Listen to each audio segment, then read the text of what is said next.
Okay, so sorry, one second. A bad way to start for recording. So I'm gonna go over some actual problems in the note sheet that we probably would have done at the boards today, right? That I would have had you like we have talked about more, but I'm just gonna go through some of them with you, just make it a little bit easier. So yeah, again, we'll have time to go over this. We may or may not do the project next week because I was gone, so we might just have some more time for review. So don't worry too much about this. But I want you to feel, if you want to get started on your homework or just so you can feel comfortable with this before I get back. So I'm going to jump down to this part. Everything up here is stuff we covered in the note organizer. This is about probability again, basic probability rules. Okay, so this has us to create a probability model for the spinner. Okay, now all that means is that it wants us to say what are our options and what's the probability of getting what's the probability for each of those options, right? So there's a spinner right here. It's yellow, red, and blue. So the probability model, it would say the event, right? And the event we could have is red, yellow, or blue. And then here is the probability of each of those. Now with a spinner, you usually have an even chance of each occurring. There's 3 colors, so they each have a 1 out of 3 chance of occurring, right? So that's a probability model. Pretty straightforward, okay? Now what if we said event A was the spinner landing on blue? What's the probability of A? Well, we just said 1/3, right? Because there's 3 options, one of them's blue, 1/3. What about the probability of a complement? Remember, the complement of an event is the likelihood or the probability, I should say, that it does not happen. So when we already said event A is the spinner not landing on blue, that means that the complement of A, that event, is spinner does not land on blue. And to find that, we just do 1 minus the probability that the spinner does land on blue. And we found that probability right here. So 1 minus 1/3. The probability of it not landing on blue is 1 minus 1/3, which is, oops, sorry about that, 2/3. Okay, and that makes sense because there's 2 options in there out of the 3 that aren't blue, right? So that would be the answer for that one. Okay, that's probably the most basic way to show probability to you before we get into more complicated stuff. Okay. Now some other things here. So we mentioned this before, but when 2 events cannot occur at the same time, they are mutually exclusive, right? So if you can't do 2 things at the same time, we call it mutually exclusive. And then we talked about the addition rule of probability. That was this, the addition rule of probability is that formula that they're highlighting right below, right? Probability of A plus probability of B. And then there's no minus P and B because P and B, they said it's mutually exclusive. So it cannot happen. So we don't have to worry about that P and B. But typically you will have to write that one that you saw in the organizer. But this is the more basic addition rule of probability, okay? So we have this example, according to data shared by the Cleveland, Tennessee, I believe that is, the M&M's plant. The following table represents the distribution of colors for any one bag of M&M's. Suppose you purchase a randomly selected bag of M&M's manufactured at the Cleveland plant and answer the questions that follow. Explain why this is a valid probability model. Now, I mentioned in the organizer that for something to be a valid experiment, all probabilities must add to 1. Because they should each have some probability. These are my only outcomes. And the sum of all of our outcome probabilities together is 1, right? 100%, right? That is where we're getting that from, okay? So if we add these up and it's equal to 1, then it'll be valid. So you could put in their calculator, just do 0.207 plus 0.205 plus 0.198 and so on and so forth. And I'm not going to bore you with doing all the math, but indeed, if you add these up, you would get an answer of 1. So this is a valid probability model for that reason. if you select one candy without looking, what is the probability it is not a blue M&M? Well, not a blue M&M would be 1 minus the probability that it is a blue M&M. Okay? What's the probability it is a blue M&M? 0.207. So the probability of it not being blue is 1 minus 0.207, which, pardon me, I'm too sick to try to do that in my head right now. That would be, I am so sorry, 0.207, 0.793. Okay? If you randomly select one candy without looking, what is the probability you select an orange or brown M&M from the back? Okay? Now, this is where we have our OR statement, right? So this is our union, our addition formula, right? The one we talked about in the organizer was the probability of A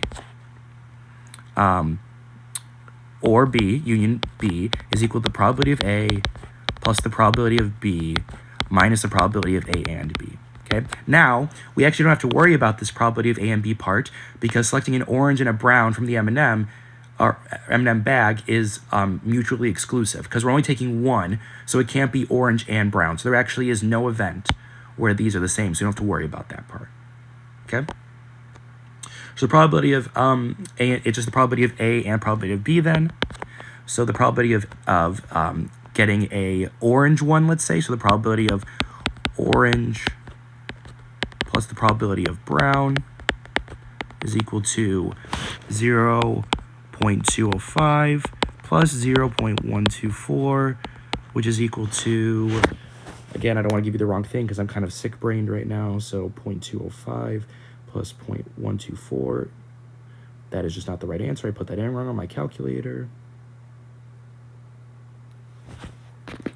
0.329. Wonderful. Okay. That is our probability of getting orange or, I'm not even drawing my lines right, orange or brown. Okay. That is our probability. All right.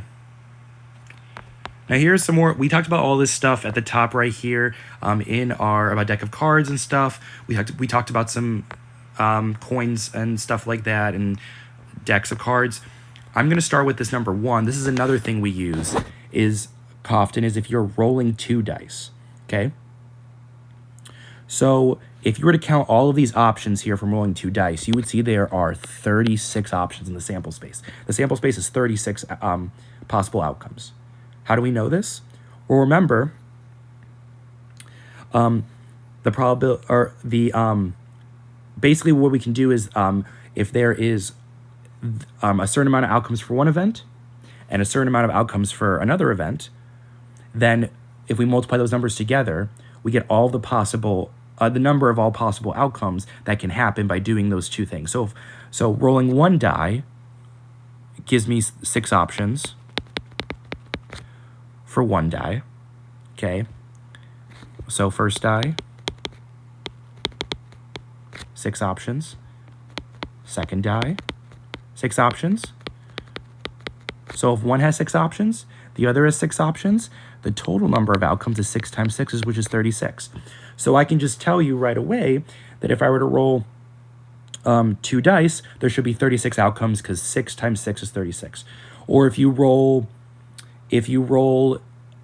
flip 3 coins, each coin has 2 outcomes, right? Heads or tails. So if you roll 3 coins, or you flip 3 coins, you get 2 times 2 times 2, which is 8. So flipping 3 coins would have 8 outcomes. So something like that. So just, just kind of how we find the amount of outcomes in a sample space. Okay. Find the probability of a given event. So what's the probability the sum is 9? Okay. Well, let's see how many of these in here have a sum of 9. So 5 and 4 do, 6 and 3 do, 4 and 5 do, and then 6 and 3 do. Wonderful. Okay. Now what's nice about when you have it laid out like this is actually all of the sums should be in a little diagonal pattern. So all of these are 9, right? I believe all of these right here are 8. All of these in the middle would be 7. So like if you're ever looking at a bunch of dice, that's something you could use to figure out where the sums are, okay? But there is 4. So as a fraction, that is 4 out of 36, which is 1 over 9. And then if you do 1 over 9 as a decimal, that's 0.1 repeating. So again, you can represent it as a fraction or a decimal. In this case, a fraction looks a little bit nicer than a repeating decimal, but you're taking the number of favorable outcomes, the amount where the sum is 9, and over the total, which is 36. So 4 over 36, make sure you simplify your probabilities to be 1 over 9. I'm going to skip some of the other ones. They're pretty much the same. Find all of the ones where the sum's even, find all the ones where the sum is less than 10, and do that out of 36, and then simplify. Okay, we covered all of these definitions in the note organizer. The key is on Schoology, obviously, if you want to look at it. Let's do one more. So again, when it says or, think add. So what is the probability the sum is 7 or 11? Okay, well, how many are 7? We have all of these in the middle here, 1, 2, 3, 4, 5, 6 that are 7. So and then we have how many that are 11? We have just these two that are 11 right here, okay? So the probability of the sum is 7 or of 11 is the probability of getting a 7 plus the probability of getting 11, right? And because we can't get both, they are mutually exclusive, so we don't have to worry about subtracting that and part, okay? So that would be the probability of a 7 would be, there's 6 options, so 6 out of 36. The probability of getting an 11 is 2 out of 36. So the probability of getting one or the other is 8 out of 36, because 8 out of 36 options are a 7 or an 11. And then if you were to simplify this, put in your calculator, or maybe, yeah, probably put in your calculator, this divides to, sorry.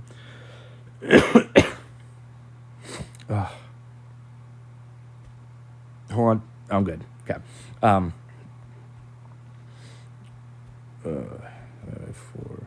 Yeah, this would be 4 out of 9. That would be your simplified fraction. Okay. I'll skip E, but I'll do F. What is the sum? What is the probability the sum is a multiple of 5? Well, a multiple of 5 means it's like a multiple of 5 would be like 5 or 10, right? Because 5 times 2 is 10, or 15 because 5 times 3 is 15. Now the only possible sums with two dice are 2, because you can get a 1 and a 1 as the smallest for each, or a 12 because you get a 6 and a 6. Okay, so the only possible multiples of 5 in all of these sums, you can get a sum of 5 or a 10. So we're actually looking for the probability that the sum is 5 or 10. Okay, so I'm going to erase my work from before, and now I'm going to kind of walk through the ones that are 5 or 10. So what are the ones that are 5? So again, this would be the probability that it is a 5 plus the probability it's a 10. Okay, so what's the probability it's a 5? Well, there is 1, 2, 3, 4. So 4 out of 36 are 5s. How many are 10? 1, 2, 3.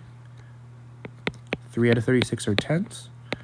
So 7 out of 36 is my probability of getting a multiple of 5 or a 10. And that doesn't simplify anymore, so you can just leave it like that. Okay? Again, hopefully I'm not going too fast. I don't want to overwhelm anyone. Just trying to get through this so you have something to reference. Okay, this is a pretty important example. So in this example, you will learn about exactly one or at most situations. So let's say you flip a fair coin 3 times. How many possible outcomes are there? Well, I could get, let's say I get 3 tails. My first 2 could be tails. Last one could be heads. Only my first one could be tails. And my last 2 could be heads. I could have the middle one be heads, but the first and third one be tails, right? I could have the first one be heads and the last 2 be tails, right?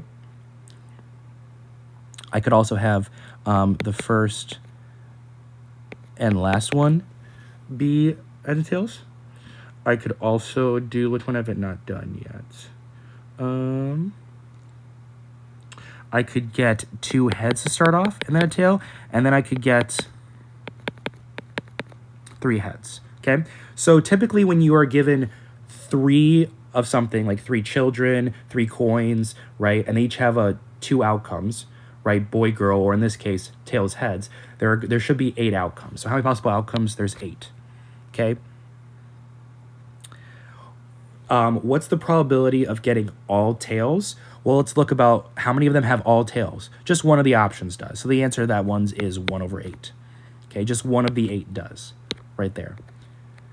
Now, exactly 1 tail. Now, this is where you have to be careful because it doesn't, just because it has a tail doesn't mean it fits in. It has to have exactly 1, just 1. So how many just have just 1, exactly 1? This one right here does, this one, and that's it. So 3 of the 8 have exactly 1 tail. Okay. How about at most 1 tail? At most.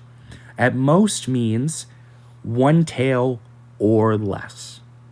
Okay, so when you say at most of something, it means that's the highest it can be, but can also be less than that. So at most 1 tail means it could have, what we're basically finding is the probability of 0 tails or 1 tail, because it has to be at most 1. So 1 or less, which in this case is 0. Okay, so at most 1 tail, that would give us, so we already have our 3 with 1 tail. Which ones have no tail? Just this one, right? Because the other ones have more than 1 tail, right? Which would break our rule for that event. So in this case, we now have 4 out of the 8, which is 1/2. Okay? All right. We're almost through this, guys. So now we're going to talk about a word, replacement. So replacement means after you do, if you're going to do 2 events back to back, like flip a coin twice or pull something out of a bag, or not flip a coin, so that was a bad example, but pulling something out of a bag, are you putting that thing back after you do it the first time? Because that changes your probability, right? So let's start with the first one. The probability of red and then a white if you're pulling 2 gumballs out of a bag, one at a time, okay? So remember, and, that means multiply. So it wants us to do the probability of a red times the probability of a white marble, okay? So, so sorry, this one's started on number 3. I'm just going to skip A and B, but it says in number 3, there are 36 red, there are 44 white, and if you were to add all of these up, there is 120, gumballs. So, I'll actually make sure I'm correct first, and then 15, 20 plus 5. Yep, 120. So the probability of getting a red is 36 out of 120 times, well, if we're replacing the marble and going again, there's still 120 marbles in the bag, so it's still 44 white marbles out of 120. Okay? Now I'm going to multiply the top and the bottom together as I would multiply fractions. So 36 times 44 is 1,584. Okay? And then 120 times 120 is 14,400. Okay? Now, if you're having trouble simplifying this one, we will talk more about, or remind you about how we can get simplified fractions in our calculator. But this simplifies to 11 over 100. Now, what about if we have a situation where it's red and then white without replacement? That means we're taking a red marble and then we're not putting it back. So then we lose 1 marble from the bag. So this means that for this probability, it would be 36 out of 120 to start for the red still, because there's 36 reds and 120 total marbles. But now if I don't replace the marble I took, I just have 119 left in the bag. So instead of 44 out of 120 for the white, it's 44 out of 119, right? That would get me 15,084, or 1,584 over 280, or 14,280, which is equal to 66 over 595, okay? Because we did not replace the marble, so the probability, the total possibilities goes down from 120 to 119, okay? So make sure if there's without replacement, you're taking one away from your total possible outcomes because you didn't put it back, okay? Right. If the probability of rain equals 1/3, what's the probability of no rain? So this is a quick review on complement. So remember the probability of no rain would be 1 minus 1/3, which is 2/3.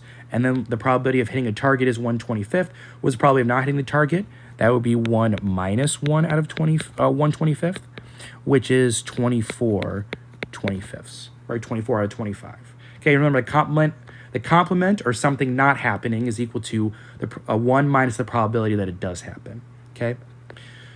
All right, so I apologize if this video was a little chaotic. Kind of working through a fever here, but I wanted to get this out to you guys. So yeah, the key is posted for everything. All of these are filled out on Schoology, but I went through some of the key ones. We will have time to go over this in class. Just do your best to try to like take in what I said, and I'll clarify some things if I need to in class. All right, wonderful. Thank you so much, and have a wonderful rest of your day.